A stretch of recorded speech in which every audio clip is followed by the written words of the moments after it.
Hello दोस्तों। अब हमने कल पिछली वीडियो में पुराण के पहले तक पढ़ा था। कल मैंने हिंट्स भी दी थी कि कल हम पुराण को पढ़ेंगे। किसको? पुराण। हम पुराण को पढ़ेंगे।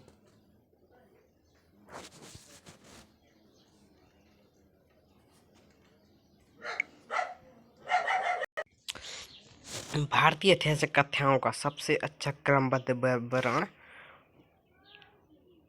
पुराणों में मिलता है। कहाँ? भारतीय ऐतिहासिक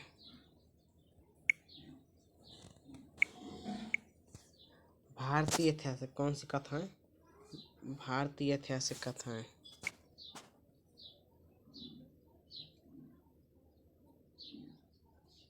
भारतीय ऐतिहासिक कथाओं का सबसे अच्छा स्रोत, मतलब कि जो भारतीय ऐतिहासिक थी वो हमें कहाँ सबसे ज़्यादा मिलती हैं? पुराणों से। इसके रचयिता लोमहर्ष। किसके? पुराण के रचयिता लोमहर्ष। इसके पुत्र उग्रसेवा और लोमहर्ष के पुत्र उग्रसेवा। इनकी संख्या 8 है। किनकी? पुराणों की संख्या 8 है। इनमें केवल 5 मत्स्य, वायु, विष्णु, ब्रह्मा और भागवत में ही राजाओं की वंशशाली पाई गई। मतलब कि जो राजा की वंशज थे, वंशशाली थी, आगे पीढ़ी थी, वो सिर्फ 5 में ही पाई गई। मतलब और बाकी 13 में नहीं पाई गई है। कौन कौन से? मत्स्य, वायु, विष्णु, ब्रह्मा, भागवत। पुराणों में पुराण सबसे प्राचीन प्रमाणिक है। पुराणों में के अंदर 18 पुराण हैं, जो मत्स्य, वायु, विष्णु, ब्रह्मण। पुराणों में मत्स्य पुराण सबसे प्राचीन एवं प्रमाणिक है। कौन सा? मत्स्य पुराण।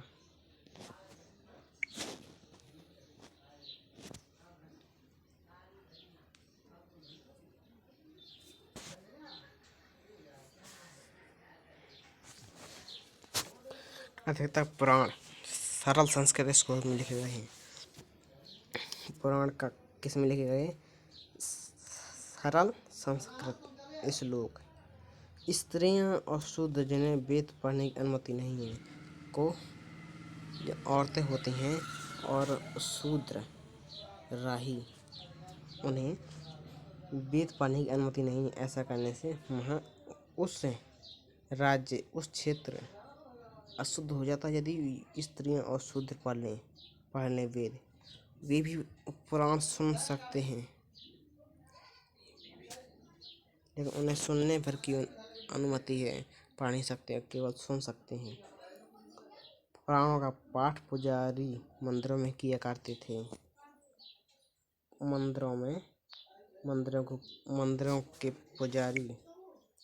मंदिरों के पुजारी ही किया करते थे पाठ पुराण का मंदिर में। सामाजिक एवं सांस्कृतिक दृष्टि से अग्नि पुराण का काफी महत्व है। कौन सा पुराण?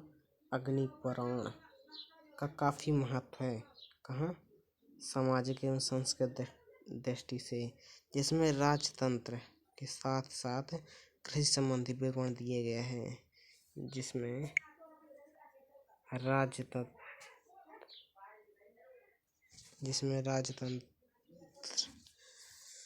के साथ साथ कृषि का भी विवरण दिया गया है। बौद्ध, जैन एवं अन्य साहित्य।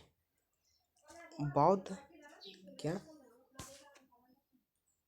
बौद्ध, जैन एवं अन्य साहित्य हम पढ़ेंगे।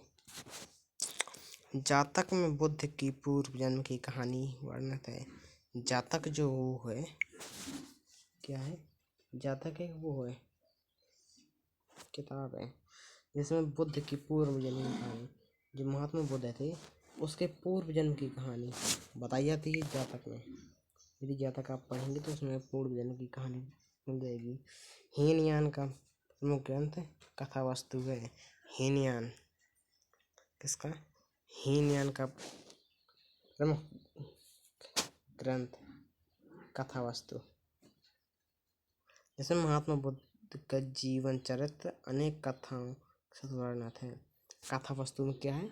महात्मा बुद्ध का जीवन चरित्र है। और ये किसका प्रमुख ग्रंथ है? हीनयान का।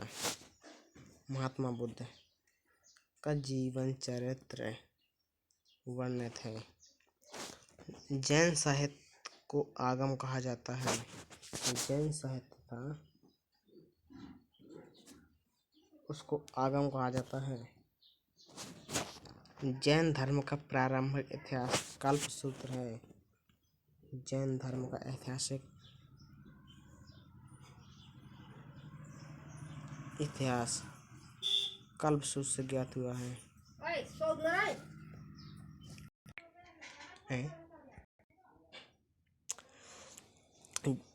जैन धर्म का प्रारंभिक इतिहास। कौन सा इतिहास?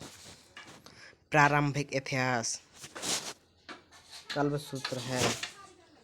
जैन ग्रंथ भगवती सूत्र में महावीर की जीवन कृतों और अन्य समकालीनों के साथ संबंधों का विवरण मिलता है। जैन ग्रंथ भगवती सूत्र में महावीर के जीवन कृत्यों तथा अन्य समकालिकों के साथ उनके संबंधों का विवरण मिलता है। अर्थशास्त्र के लेखक चाणक्य, कौटिल्य, विष्णुगुप्त, ये सब चाणक्य के नाम हैं। अर्थशास्त्र के लेखक चाणक्य हैं, ध्यान रखना। अर्थशास्त्र के लेखक चाणक्य हैं।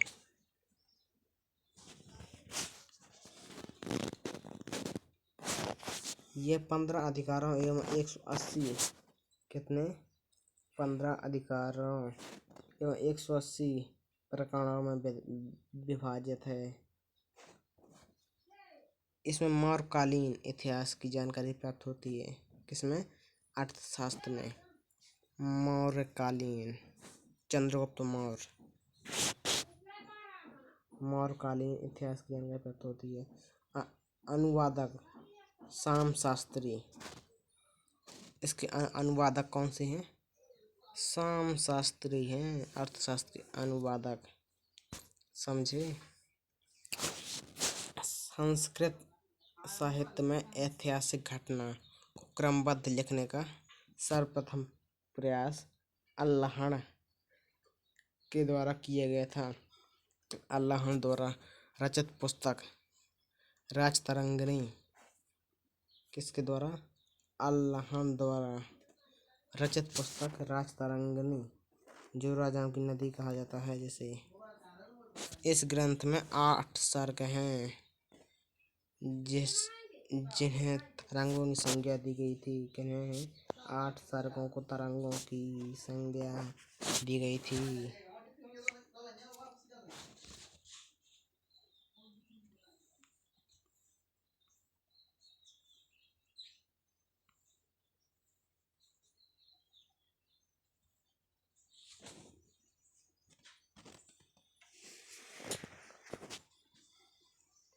जिन्हें तरंगों की संज्ञा दी गई थी। किन्हें?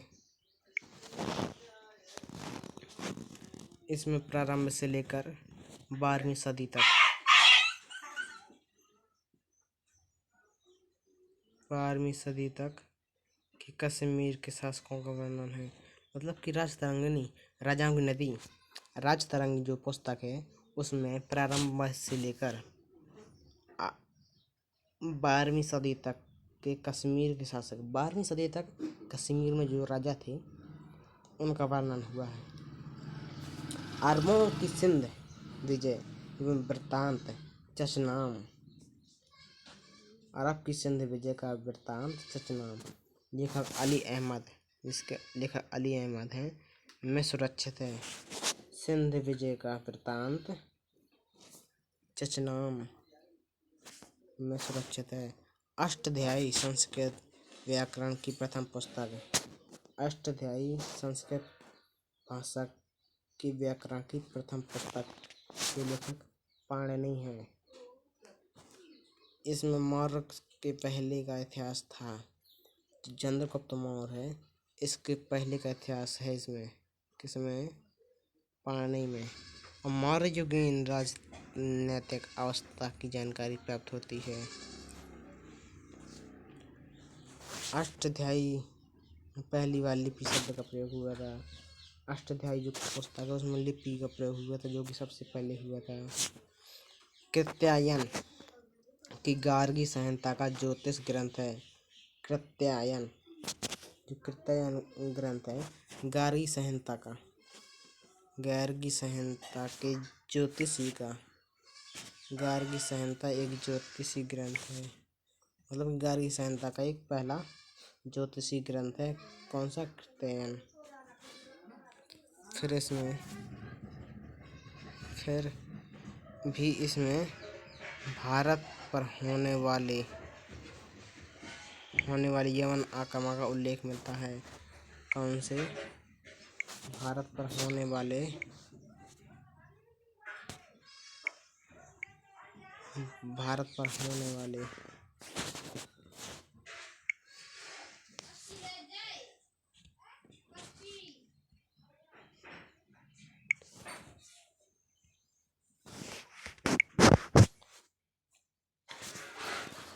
कात्यायन गार्गी संहिता का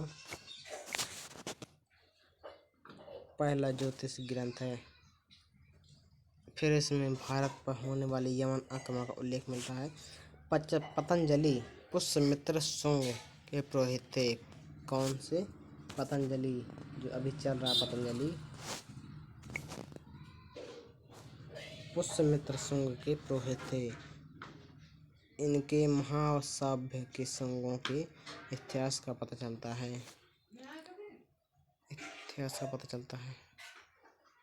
ओके गाइस, अब हम पढ़ेंगे विदेशी यात्रियों से मिलने वाली प्रमुख जानकारी। जो विदेशी यात्री हम पर आए थे हिंदुस्तान में, उनसे मिलने वाली जानकारी।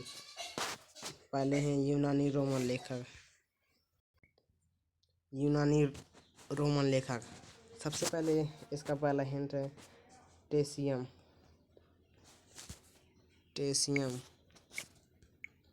यह इराक का राजवैद्य था। भारत के संबंध में इसका विवरण आश्चर्यजनक कहानियों से परिपूर्ण होने के कारण अविश्वसनीय है। जो टेसियस था, उसकी जानकारी परिपूर्ण नहीं थी, इसलिए इसमें कोई विश्वास नहीं किया जाता है। आगे दूसरा है हेरोडोटस। इसे इतिहास का पिता कहा जाता है। हेरोडोटस को इतिहास का पिता है ये। इसमें अपनी पुस्तक हिस्टोरिका, इनकी पहली पुस्तक थी हिस्टोरिका में 5वीं शताब्दी ईसा पूर्व में भारत और फारस मतलब भारत और ईरान के संबंध में वर्णन है। जो हिस्टोरिका है उसमें भारत और इराक के संबंध में वर्णन किया गया है, परंतु इसका विवरण भी अनुश्रुतियों और अफवाह पर आधारित है। जो इस पर हमें भारत और फारस की जानकारी हैं, वो सिर्फ अफवाह हैं, ऐसा कहा जाता है।